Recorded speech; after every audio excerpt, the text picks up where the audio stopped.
तो दोस्तों आज मैं एक्सप्लेन करूंगा एक ऐसी मूवी को जो कि सच्ची हॉन्टेड घटना पर आधारित है। ये जो जगह है वो मोस्ट हॉरिफिक और हॉन्टेड जगहों में से एक मानी जाती है। तो उम्मीद करता हूँ कि आपको ये वीडियो जरूर पसंद आएगी और इंटरेस्टिंग इन्फॉर्मेशन के लिए वीडियो को एंड तक जरूर देखना, क्योंकि मैंने वहां पर रियल केस को भी बताया है। तो चलिए अब बिना किसी देरी के चलते हैं सीधा वीडियो की तरफ।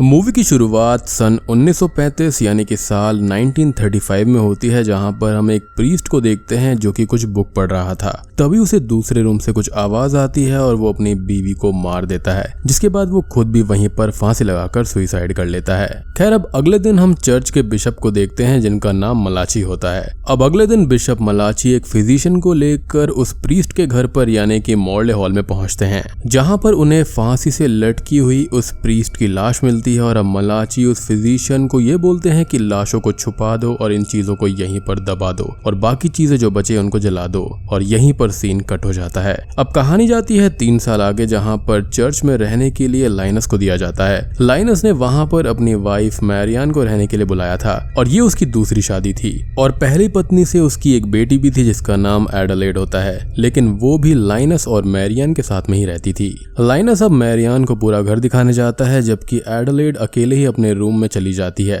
यहाँ पर एक लॉकअप में उसे बिना आंखों वाली डॉल मिलती है और उसके पास में हमें 3 बुरी डॉल्स को भी दिखाया जाता है, जिन्हें अभी के लिए एडलेड इग्नोर कर देती है। वहाँ लाइनस मैरियान को ये बताता है कि यहाँ चर्च के जो पिछले पादरी थे यानी कि प्रीस्ट थे, वो अपनी वाइफ के साथ में यहाँ पर अचानक से ही चले गए थे और इसलिए ही बिशप मलाची ने लाइनस को यहाँ की जिम्मेदारी सौंपी है ताकि वो कम्युनिटी को साथ ला सके। अब रात को सब कुछ सेट करने के बाद में जब मैरियान अपनी बेटी एडलेड को सुला रही होती है तो वो देखती है कि एडलेड ने अपने ही रूम में उन सारी बुरी डॉल्स के लिए एक डॉल हाउस बना लिया था। मैरियान अब एडलेड से उन डॉल्स के बारे में पूछती है और वो बताती है कि जिस डॉल की आंख नहीं है उसका नाम विक्टोरिया है और अभी विक्टोरिया ने एडलेड को किसी को भी कुछ बताने से मना करा है, जो कि काफी अजीब होता है। मैरियान को ये लगता है कि ये सब एडलेड का एक गेम है और वो उसको सुलाकर वहां से चली जाती है। अब रात के टाइम पर मैरियान लाइनस के साथ में इंटीमेट होने की कोशिश करती है, पर लाइनस बहुत ही ज्यादा अनकंफर्टेबल होता है और यहाँ पर हमको ये पता चलता है कि शादी के बाद भी लाइनस और मैरियान फिजिकली इन्वॉल्व नहीं हुए हैं, और ऐसा इसलिए क्योंकि लाइनस पूरी तरह से होली बाइबल को फॉलो करता है, इसलिए वो किसी के साथ भी फिजिकली इन्वॉल्व नहीं होना चाहता।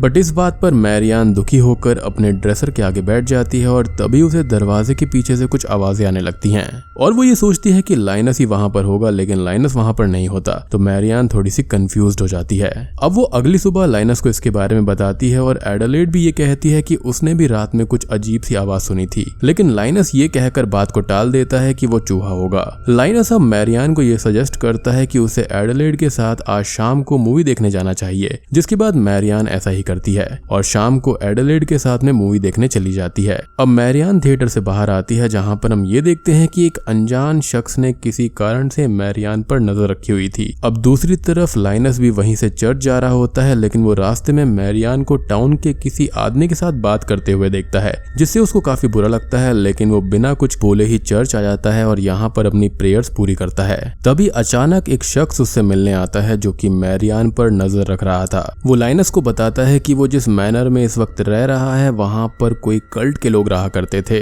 जिन्हें जलाकर वहाँ पर मार दिया गया था और उन्हीं की डेड बॉडीज और उनकी रूह के ऊपर ये मैनर बना हुआ है। हैरी अब लाइनस से पूछता है कि क्या उसे और उसकी वाइफ को घर में कुछ नॉइसेस सुनाई देती हैं, लेकिन मैरियान का नाम उसके मुंह से सुनकर लाइनस उसको धक्के मारकर बाहर निकाल देता है। हैरी अब जाने से पहले ये बताता है कि उस मैनर के पास ही एक पुरानी गुफा है जो उसी कल्ट को बिलोंग करती है। 3 साल पहले वहां पर एक डेड बॉडी को दफनाया गया था और हैरी का मानना था कि वो डेड बॉडीज जो थी वो मैनर पर रहने वाले पिछले प्रीस्ट और उसकी वाइफ की थी, लेकिन लाइनस ये कहता है कि वो दोनों हैप्पीली ऑस्ट्रेलिया चले गए थे और मलाची ने उन्हें यही बताया था, जिसके बाद में वो उसे धक्का मारकर उस चर्च से बाहर निकाल देता है और दरवाजा बंद कर लेता है। यानी कि मलाची ने लाइनस से झूठ बोला था, लेकिन इसका क्या रीजन हो सकता है तो इसके बारे में हम थोड़ी देर में जानेंगे।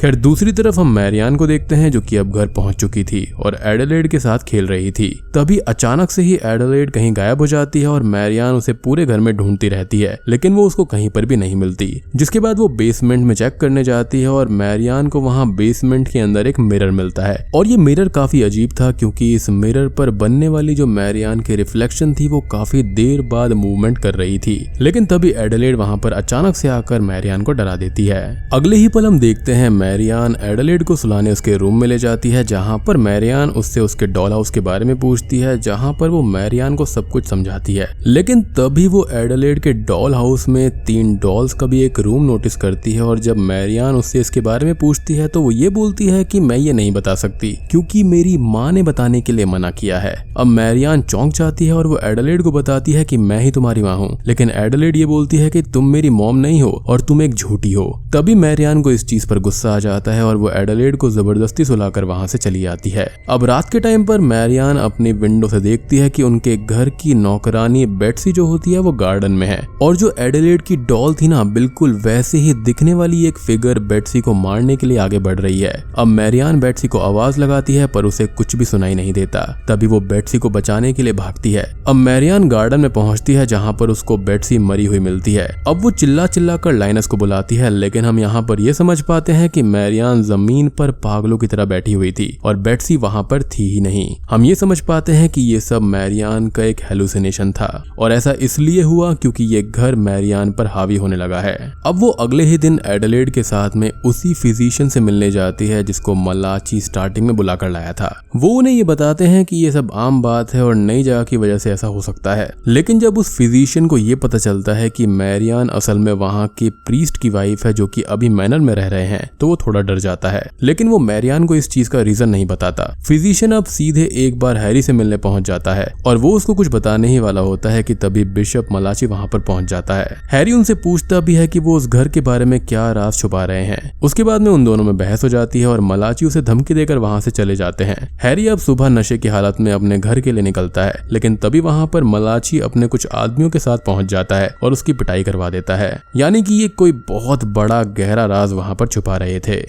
पिछले प्रीस्ट और वाइफ की लाश तो वहां पर है ही, लेकिन इसके बावजूद भी वहां पर कोई ना कोई और राज छुपा हुआ है। खैर दूसरी तरफ हम लाइनस को देखते हैं जो कि हैरी के बारे में जानकारी कलेक्ट कर रहा था। लाइनस उस गुफा को भी चेक करता है जिसके बारे में हैरी ने उसको बताया था और वहां पर वो मैरियान को उन्हीं हुडेड पर्सन्स के साथ में इंटीमेट होते हुए देखता है। लेकिन फिर अगले ही पल वहां पर कोई भी नहीं होता। यानी कि ये उस मैनर का और गुफा का एक छलावा था और ऐसा इसलिए था क्योंकि वो अपनी बीवी के साथ में इंटीमेट नहीं हो रहा था। तो कहीं ना कहीं उसके मन में ये फीलिंग्स आ रही थी कि वो कहीं किसी और के साथ में इंटीमेट ना हो जाए। तो ये जो भी शक्ति थी उसके मन के भ्रम को असलियत में बदल रही थी। खैर तभी वहां पर बेट्सी मैरियान को ये बताती है कि उसे भी घर में चीजें दिखाई देती हैं। बेट्सी मैरियान को एक एड्रेस निकाल कर देती है और वहां जाने के लिए बोलती है। लेकिन जब मैरियान वहां पहुंचती है तो ये हैरी का ही घर निकलता है जो कि जख्मी और नशे की हालत में वहां पर पड़ा हुआ था। मैरियान हैरी को उस हालत में देखकर वहां से जाने लगती है, लेकिन हैरी उसको वहीं रोक लेता है और ये कहता है कि क्या उसने भी उन हुडेड पर्सन्स को वहां पर देखा है। हैरी अब उसे ये बताता है कि वो काफी टाइम से उस घर को लेकर रिसर्च कर रहा था और जितना अभी तक उसने पता लगाया है वहां पर सबसे पहले रहने वाले लोग कल्ट के लोग थे। उनका मानना था कि लोगों की पापों की सजा लोगों को मिलनी चाहिए और उनको ऐसा लगता था कि ऐसा कर कर वो गॉड के पास में जा सकेंगे। हैरी अब उससे ये पूछता है कि उसने प्रीस्ट से शादी क्यों की, जबकि उसकी पहले से ही एक बेटी है, जिस पर मैरियान उसको ये कहकर टालने की कोशिश करती है कि एडिलेड उसकी सिस्टर की बेटी है। लेकिन हैरी को सारी सच्चाई पहले से ही पता थी और हैरी बोलता है कि तुम अपनी बेटी को लेकर उस घर से जितना जल्दी हो सके निकल जाओ। अब ये सब बातें सुनकर मैरियान थोड़ी डिस्टर्ब हो जाती है और वो तुरंत ही घर भाग आती है। अब अगले ही दिन मलाची उस मॉर्ले मैंशन में मैरियान से मिलने के लिए आता है क्योंकि मलाची को ये पता चलता है कि मैरियान इस घर को छोड़ने वाली है। अब मलाची मैरियान को उसके पास्ट को लेकर मेंटली टॉर्चर करता है। मलाची मैरियान को सारी बातें याद दिलाता है जहां पर पास्ट में मलाची ने मैरियान की मदद करी थी और अब मलाची मैरियान को बोलता है कि अगर उसने घर को छोड़ दिया तो मलाची जिंदगी में फिर कभी मैरियान की मदद नहीं करेगा। अब यहाँ पर एक और शॉकिंग चीज रिवील होती है कि एडिलेड लाइनस की पहली बीवी की बेटी नहीं बल्कि मैरियान की ही रियल बेटी है। जी हाँ, जब बचपन में एडिलेड छोटी थी तो मैरियान जो थी वो मेंटल हॉस्पिटल में चली गई थी और एडिलेड को ऑर्फनेज में दे दिया गया था। लेकिन यहाँ पर मलाची ही था जिसने उसको मेंटल हॉस्पिटल से बाहर निकलवाया बुलाया और उसकी मीटिंग यहाँ पर लाइनस से करवाई थी ताकि वो अपनी बेटी के पास वापस आ पाए। तो असल में एडलेड उसकी रियल मदर है और जो पहली वाइफ थी उसकी बेटी एडलेड नहीं थी। और एक और चीज मैं क्लियर करना चाहूंगा कि एडलेड की बायोलॉजिकल मदर मैरियान है, लेकिन लाइनस उसका बायोलॉजिकल फादर नहीं है। लाइनस ने एक चैरिटी के रूप में मैरियान और एडलेड को एक्सेप्ट किया था और यही रीजन था कि वो बार बार उसको धमका रहा था कि वो वहां से कहीं पर भी नहीं जाएगी। खैर, अब मलाची के जाने के बाद में मैरियान को घर के अंदर एडलेड कहीं पर भी नहीं मिलती। तभी उसको एडलेड की आवाज घर के बेसमेंट से सुनाई देती है और जब वहां पर जाकर वो देखती है तो उसको एक लड़की की स्पिरिट दिखती है जिसकी आंख पर पट्टी बंधी हुई थी और मैरियान उससे काफी डर जाती है और सीन यहीं पर कट हो जाता है। मैरियान अब वापस घर में आती है जहां पर एडलेड उसे अपने रूम में सोई हुई मिलती है। मैरियान अब उसकी उस डॉल को उठाकर फेंक देती है और उसे इनके साथ खेलने से मना करती है। एडलेड अब अपनी माँ से ये पूछती है कि क्या वो इस घर को छोड़ने वाले हैं, लेकिन मैरियान उसको कुछ भी नहीं बताती और वो जोर से चिल्लाती है कि वो इस घर को नहीं छोड़ना चाहती है। मैरियान के जाने के बाद में एडलेड फिर से रूम के लाइट ऑन कर लेती है और हम देखते हैं कि वो 3 हुडेड मॉन्क्स जो होते हैं ना, यानी कि वो 3 हुडेड पर्सन जो होते हैं वो उसको घेर कर खड़े हुए थे। दूसरी तरफ मैरियान को दिखाया जाता है जो कि वॉशरूम में थी। तभी उसे बाहर कुछ आवाजें सुनाई देती हैं और जब वो बाहर चेक करने जाती है तो तभी वहां पर वो ये देखती है कि एडलेड उसी मिरर के सामने खड़ी है जो कि हमको स्टार्टिंग में दिखाया गया था, जिसकी जो रिफ्लेक्शन होती है थोड़ी देर बाद आती है। अब मैरियान एडलेड से पूछती है कि वो यहाँ पर कर क्या रही है, लेकिन वो उसे चुप रहने का इशारा करती है। जिसके बाद मैरियान अचानक से ही खुद को हवा में दीवार से चिपका हुआ पाती है और तभी आंखों पर पट्टी बंधी हुई लेडी का गोश्त वहां पर आता है जो कि एडलेड को अपने साथ उसी मिरर के अंदर ले जाती है। मैरियान यहाँ पर एडलेड को आवाज लगाकर रोकने की कोशिश भी करती है लेकिन वो नहीं रुकती क्योंकि वो उसी गोश्त को अपनी मदर मान रही थी।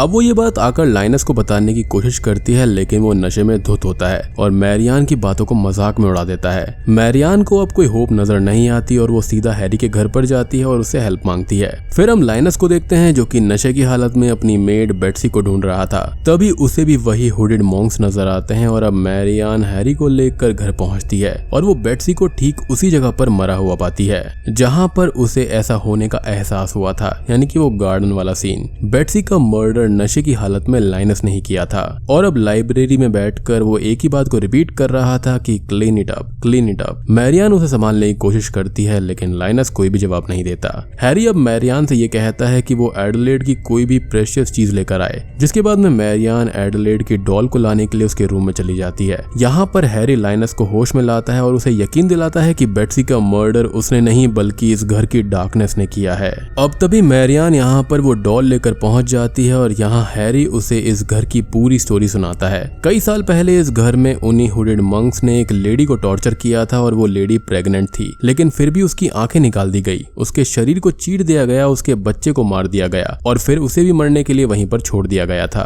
अब उस लेडी के गोश्त को ऐसा लगता है कि एडलेड उसकी वही बेटी है और इसी वजह से वो उसको अपने साथ ले गई है, यानी कि उस मिरर रेल्म में। और यही रीजन था कि उसने एडलेड को भी यकीन दिला दिया था कि वही उसकी मम्मी है। हैरी अब लाइनस से रिचुअल के बारे में पूछता है जिससे वो उस मिरर वाली दुनिया में जा सके। लाइनस को ये रिचुअल पहले से आता था क्योंकि लाइनस एक प्रीस्ट होता है। वो अब रिचुअल को शुरू करता है जिसके बाद में मैरियान उसी मिरर की दूसरी तरफ की दुनिया में पहुंच जाती है। मैरियान को अब यहाँ पर कुछ अजीब से ही विजन दिखाई देते हैं जिसके बाद में वो खुद को उन्हीं हुडेड पहने पर्सन्स के बीच में पाती है जो कि उसको भी टॉर्चर करने वाले थे। लेकिन यहाँ पर मैरियान अपने फियर पर काबू पाती है और अपनी बातों से उन्हीं मंक्स को काफी ज्यादा शर्मिंदा करवा देती है, जिसके बाद वो उनके चंगुल से आजाद हो जाती है और खुद को उसी गुफा में पाती है। मैरियान को यहाँ पर काफी ढूंढने के बाद में एडलेड उस लेडी के गोश्त के साथ में मिलती है। तभी लाइनस भी यहाँ पर पहुंच जाता है लेकिन मैरियान उसको वहीं पर रोक देती है। वो उस लेडी के भूत से ये वादा करती है कि उसके चाइल्ड को एक प्रॉपर बैरियल दिया जाएगा और जिसको वो अपनी बेटी समझ रही है, यानी कि एडलेड को, वो उसका भी पूरा ख्याल रखेगी।